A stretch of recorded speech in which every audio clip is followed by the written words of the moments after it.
And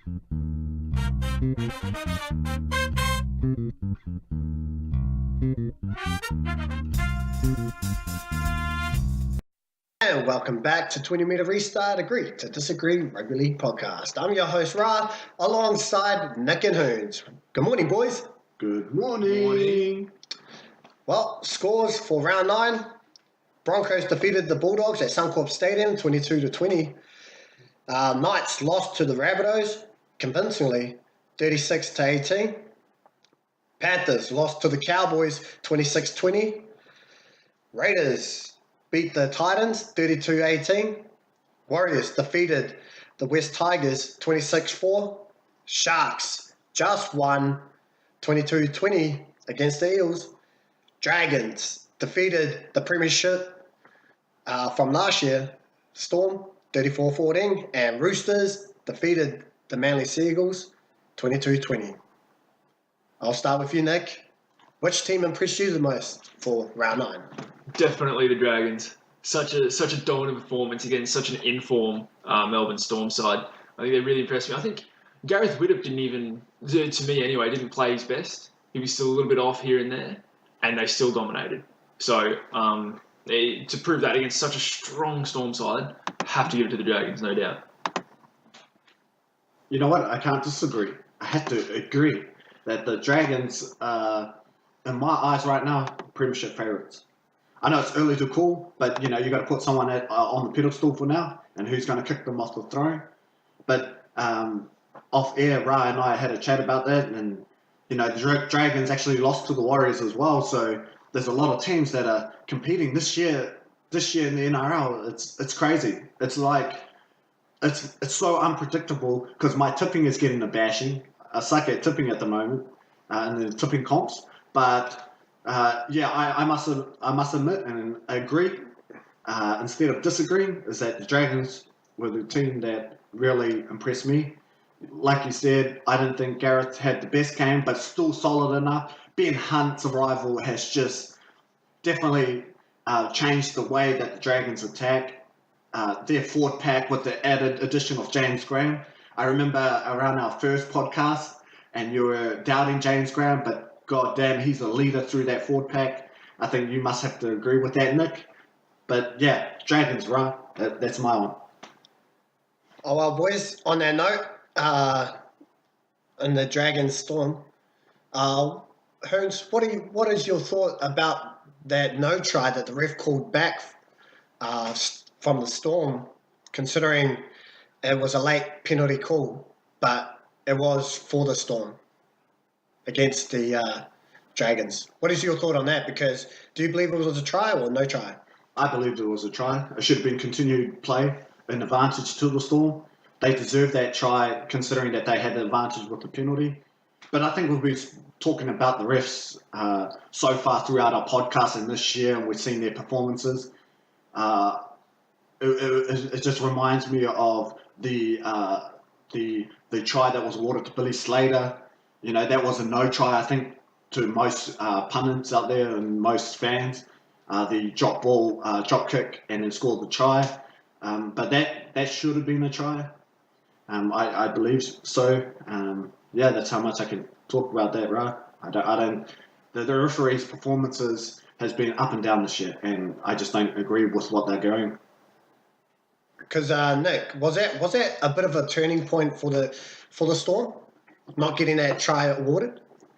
A very, very gentle momentum change. I wouldn't say it was significant, and I definitely wouldn't say it would have changed the result of the game. But nonetheless, it was still an unfair call, and I think the game would have been a lot more interesting if they had played on and they hadn't given such a late penalty, which was such a poor decision. I know they're trying to crack down on penalties, but if you're really that serious about cracking down on it, the penalty would have been called immediately, as opposed to a few seconds later, even after the try was scored, it's called back. It frustrates me. It's really upsetting to see issues still in our referees, even after all the criticisms, all the debates. They're still not getting it right.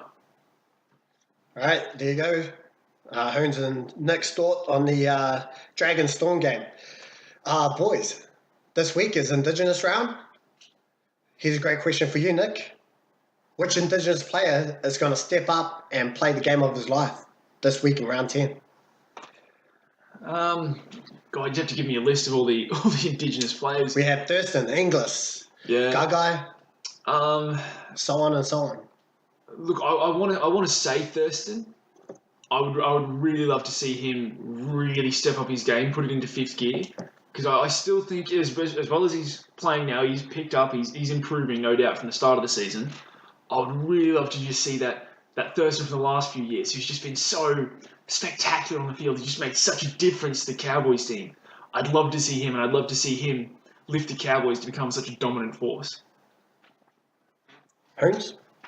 Yeah, well, I was going to be biased no matter what, and Jonathan Thurston is our captain, our leader of the Cowboys, and one of the future immortals of the game. You know, look, I disagree with Nick, and here's why. Is that Jonathan Thurston has probably been one of the best players for the Cowboys. But he can't help his teammates if they're knocking the bloody ball on or causing errors throughout the whole game and then jeopardizing what Thurston's trying to play with. That's what I've seen with the Cowboys lately. A win is a win. I'm glad we beat the Panthers because it's not like the top 8 is far away. And once the Cowboys solidify themselves in the 8, and if we can just grind out wins, I think the rest will take care of itself, and you'll see the great Jonathan Thurston leading from the front again. Well, speaking on the 8, Hoons, who do you reckon will make the 8? Since it's round 10 this week, Indigenous round, who would make the top 8 at the end of the year? And your thoughts? Do you want me to go from 1 to 8, or just who I supposedly think that's going to be? Yeah, just who would be in the 8? Well, with the performances that's been happening so far in this NRL season, which is crazy because it's just been mind-blowing all year. But I think that the Dragons are definitely going to be there. I believe they deserve that. They deserve that credit that I should give them. The Dragons have been playing well all year. I think they've only lost, one game? But that was against the might of the Warriors at home at Mount Smart Stadium. I still believe that the Melbourne Storm will be there. I'm not going to put teams in categories where top 4 and top 8. I'm just going to say whoever I think because the whole season could change in the blink of an eye. So this is this season. The Warriors will be there. I believe that the Warriors will finally get back into the 8. I still believe in my team, the Cowboys. That's 4. That mighty North Queensland Cowboys will start grinding their way back into the 8. We'll have the Panthers there. I believe the Panthers will be strong enough to get there. Who else do I think? I think the Rabbitohs. I think the Rabbitohs have just been that team where they were a few years back with the power game and then the return of the mighty GI and then Dan Gagai on the other side, strike weapons, Cody Walker stepping up. You know, I just look at that team and Sam Burgess obviously as well. I just think that team is too good not to be in the 8. You would have, I believe once Russell Packer comes back for the West Tigers and solidify their middle third, West Tigers will be there. So that's 7. Yep. Roosters should be there. I'm not too, but by the way that they're playing and they're taking time to get their combinations sorted. But if they get it right, I think the Roosters. And that's your 8? Yep. Isn't that 7? Is that 7? Because I got one more team, and I think it's the Broncos. I give you that. No, that's 8. I think that they're going to be there because Wayne Bennett just knows how to get teams to the finals. And the Broncos are that team that will win when needed. And I'll give you that one, Nick. That was actually 9 teams you've listed, Hoon, so I'm going to have to ask you to choose between the Broncos and the Roosters. Broncos, because I believe that the Roosters combination has just taken too long. I don't believe that. I believe that here. Interesting. I believe. Sorry for all you Roosters fans, but not sorry. But here's the thing: is that the Roosters and the Broncos, head to head, I believe that the Broncos have more tools and a better master coach on knowing how to get to the finals, and they always grind out a win when necessary. That's why I believe that the Broncos will be there because I always doubt them, but they come through. Boom. Nick, who's in your 8, buddy? Definitely Dragons and Warriors, the top of the ladder now. I don't see them slipping off in form anytime soon. Obviously, Melbourne have picked up. They're looking pretty strong. I'd back them in. I would say Brisbane, obviously, a little bit biased there, but I think their attitude right now seems to be just do enough to get the win. Because they played against the Bulldogs and it was Rabbitohs last week, and Rabbitohs are a really strong, really informed team. Bulldogs are in out of form, playing really poorly right now, and yet the Broncos still won by I think was it 4 points over the Rabbitohs and 2 points over the Bulldogs, something like that. Just both really small wins, just doing just enough to get the win. And as much as I don't necessarily agree with that attitude, it's probably going to be enough to get them into the 8. Yep. Following on from that, I think the Rabbitohs are a strong enough side to make the 8 now. I think they've proven that with GI and Gagai really lifting their games. Cody Walker played so well on the weekend. I was really impressed with him. I want to say the Cowboys. I think if they find form in this next week or two, because they've already picked up a couple of wins now, so if they can prove this week over the Tigers in Leichhardt, I think that'll really speak to the Cowboy season, and that'll get them into the 8. How many teams have I got left? Is that two left? Two more. I'm really torn on who else to pick. I don't want to say the Tigers. I'm not sure I'm confident enough in them the last few weeks. They just haven't proven themselves to me. They did at the start of the season, and it was fantastic, but they really sort of dropped off since then. I feel as if they peaked way too early in their season, and I don't see them making the 8 at this stage.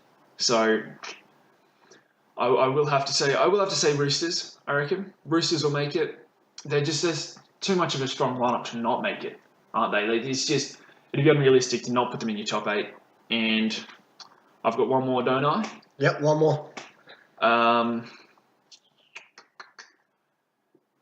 Have I chosen Penrith? No. I don't believe I have. I reckon Penrith. I reckon they'll just do enough to hang on to their spot in the 8. Well, do you have it? They're 8 in the final, at the end of the season. They said top 8. Do you agree with them or don't you? Leave a comment. Well, now moving on to the Origin arena. Boys, Nick, I'll start with you. Is Kalen Ponga ready for Origin? Look, I'd definitely say no. I'd like to have at least, a season or two of full NRL experience before you get selected for Origin. So, granted, he's going to have the talent for it, no doubt. I don't doubt him at all. But I think if you're talking this year, no way would I put him in any Origin side. Not yet, anyway. And I disagree with you. I believe that Kalen Ponga would be a perfect example of a player that could play number 14.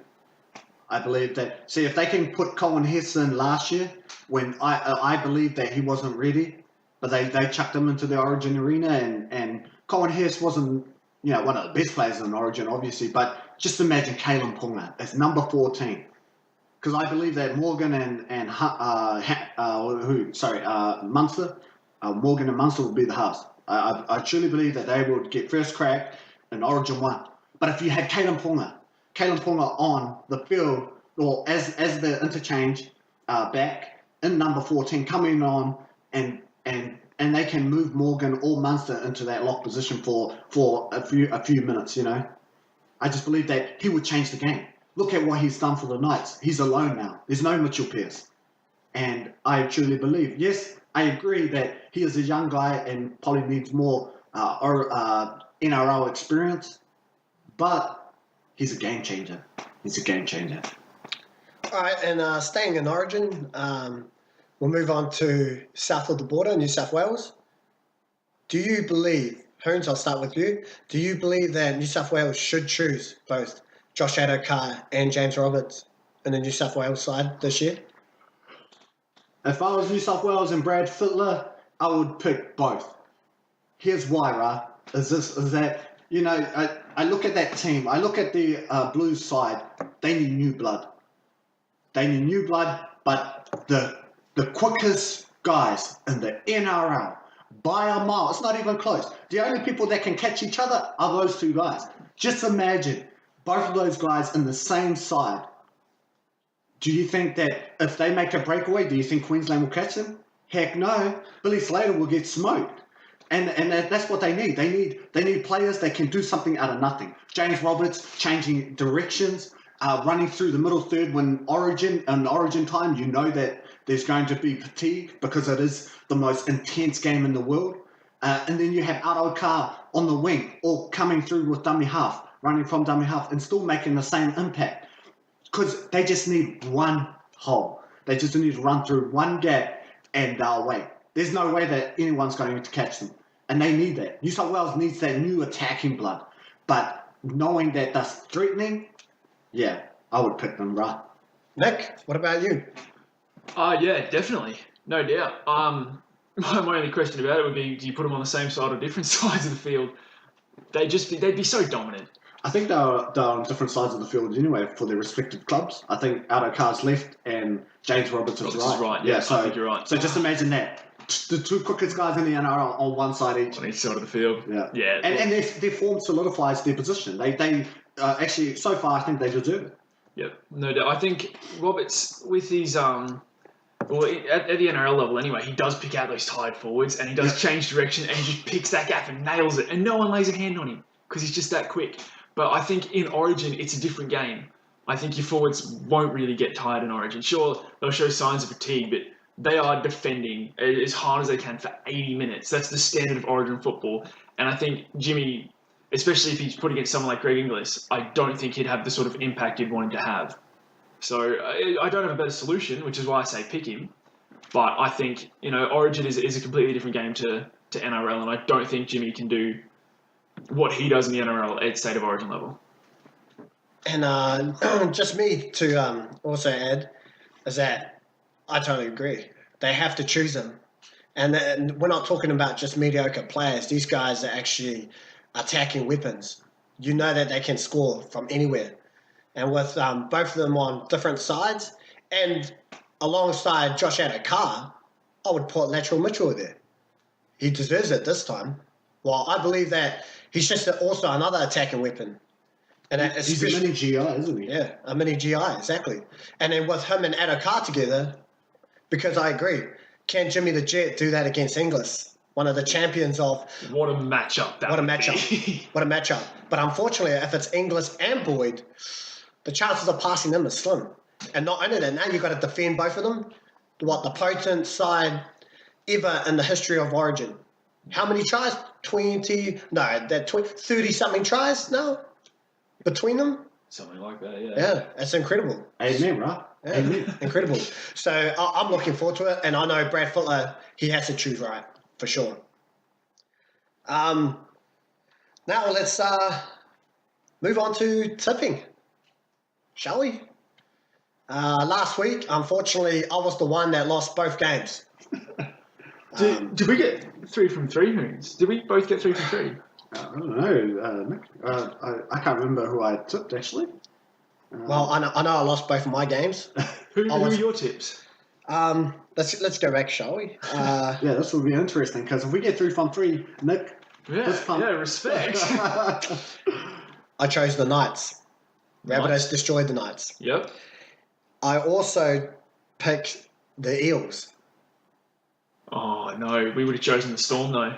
Yeah, That game. I chose Storm, yeah. Storm? Yeah, but hey, man, that was a tough one. That was a tough one. That was a tough one. Yeah, damn. That's right. I got Cowboys wrong. I was 2 from 3 as well. Oh, you chose Panthers, that's right. Oh, Yeah. so 2 But from 3. anyway, guys, let's move on. And Thursday night at Leichhardt Oval, West Tigers versus the Cowboys. Nick, who will win? I want to say the Cowboys. I don't see the Tigers is a real threat right now, especially without Russell Packer and just losing form, just dropping off their typical play style the last few weeks. So, and Cowboys improving there. Isn't Russell Packer a huge loss to the Tigers? He's detrimental loss to the forward pack. Just ever since he left the side, they're just on a slump without him. Yeah, well, I agree. I think that Russell Packer in the middle third, he's a solid defender and a great ball runner. He can make yardage for the Tigers, but they look a little bit lost, but I still believe that they probably would look even worse without Benji Marshall there. Yeah, I agree. Well, I think Russell sort of leads the forward pack a little bit. Yep. He's in charge of them, and Benji obviously is in charge of I more think, or less the back line, but still the whole team. the influence that he has for the team is just ridiculous. yeah. But no, I agree with you. Russell's more of the forwards leader, and without him, they're really struggling. Yeah, I agree with you, Nick. Though Cowboys also. So North Queensland Cowboys. So Cowboys for Nick. Let's move on. Friday, first game. Knights versus Panthers at McDonald Jones Stadium. Hoons, who do you have? Oh man, this is a tough one because I believe the Panthers will win this one, but I just think that the attacking weapon that the Panthers have is ridiculous, and they had a slow start against the Cowboys. Cowboys were unbelievable in their first half, but then they grinded their way back into the game, and I just couldn't believe it. Well, as a Cowboys supporter, I couldn't believe it. But the Knights without Mitchell Pearce, It's hard to back him, isn't it? yeah. And Kalen Ponga has done an admirable job, but he just doesn't have the halves with him. Yeah. And Panthers for the one. Hopefully we go 2 from 2. Second game, Bulldogs versus Eels. What you got, Ra? I have, most likely I'll probably, it's a difficult one because both teams just out of form. But to me, I feel like the Eels just have something at the moment. Even their comeback against the Sharks was impressive. I was thoroughly impressed. The mere fact that they could have just given up and it was all over, but they didn't, and they were still in it.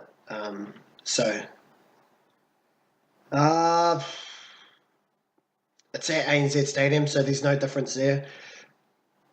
It's a difficult one, but I think Kieran Foran's Bulldogs will probably just get up. So They are due for a win, the Bulldogs. but also the mere fact that you could see that it was an emotional loss for the Eels to lose to the Sharks, considering they did do a comeback. So I wonder how hard they took it, especially Mitchell Moses, because he probably, in his mind, he probably thought that he lost the game. Playing his head a little bit, definitely. Let's go 3 from 3. 3 from 3. Here we go. Saturday, first game up. Warriors versus Roosters at Mount Smart Stadium. Let's go Hoons. Who do you got? Warriors Roosters, Mount Smart Stadium. The rematch is on, and the Warriors beat the Roosters minus Sean Johnson at Allianz Stadium earlier this year, and it was impressive. It was a 30-6 win. So impressive. And I don't think the Warriors are going to lose here either, unless if they've lost Isaac Luke. No, I believe that the Warriors are going to be too strong, and they're going to hold on to that second place. At home as well. Come on, at home.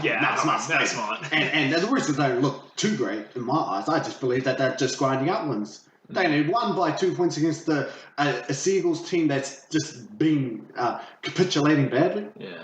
So, Warriors for the win. And at Suncorp Stadium, the first game at Suncorp Stadium, Storm versus Titans. Nick, who do you have?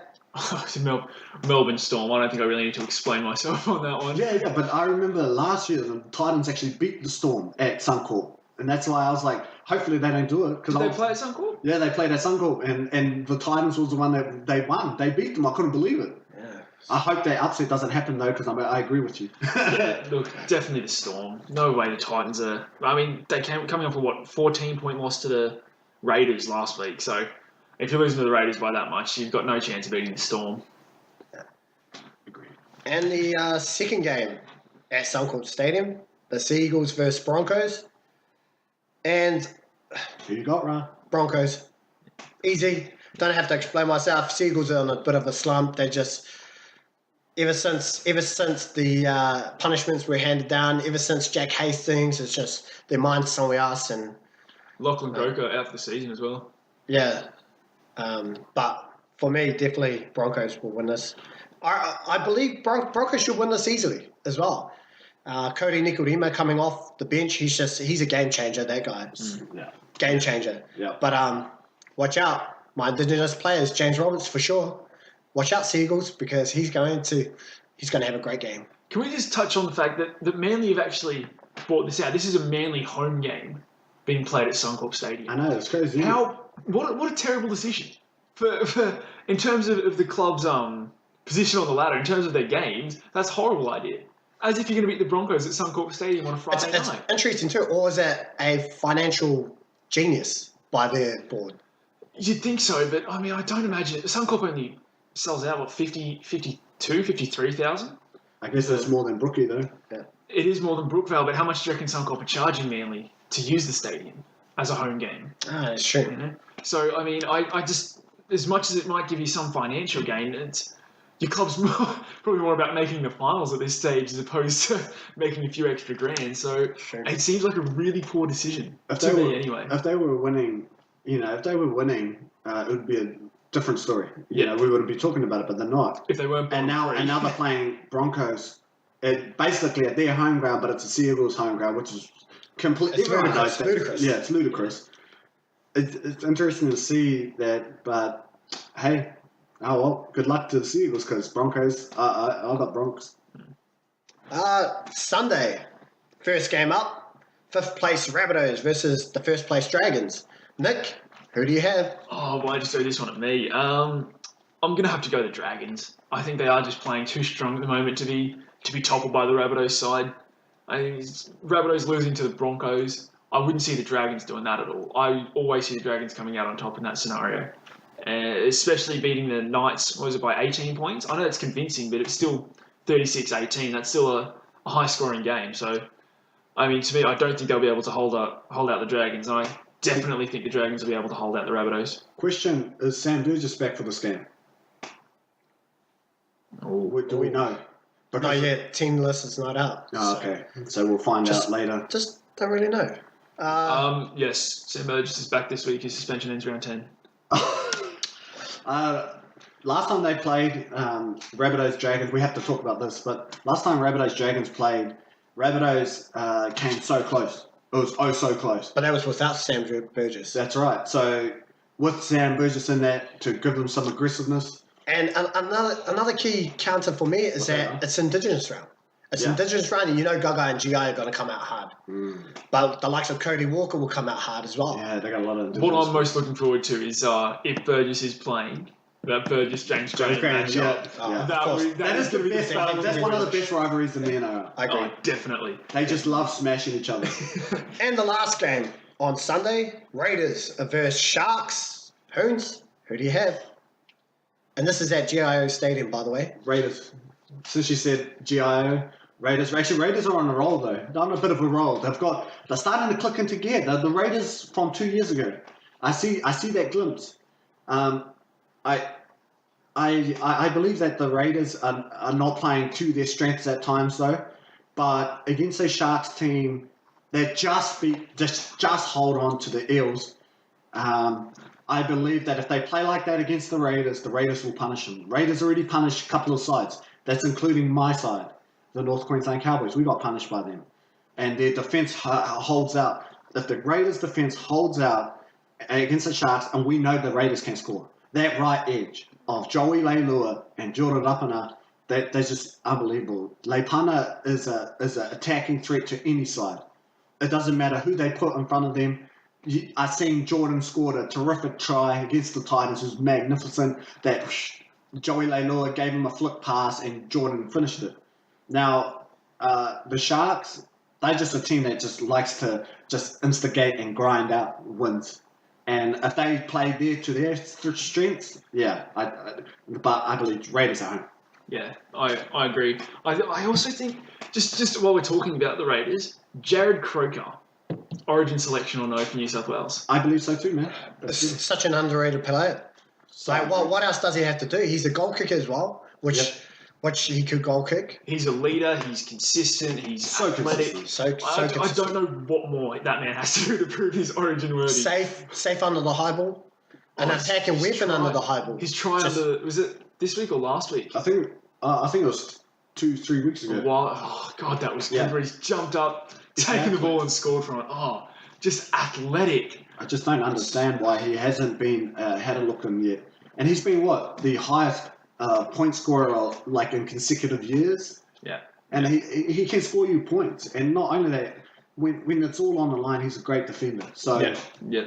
so like we said, consistent. Sorry to go off on a tangent. Just wanted to bring that up while we were talking about Origin. But that's what it's all about. Well, guys, we have come to an end of our podcast today. Just it was actually quite a long one, 30 minutes, over 30 minutes now. But yeah, well, all I got to say is that this is my last podcast, guys, with the boys. So no longer you'll be hearing Ra. You will hear me here and there. I will come back for cameo appearances. But from now, it will be Hoons and Nick taking over and continue this trend on whilst I'll work in the background. So, like I said, like always, it's Ra with Hoons and Nick. And for the last time, I'll be signing off. Later.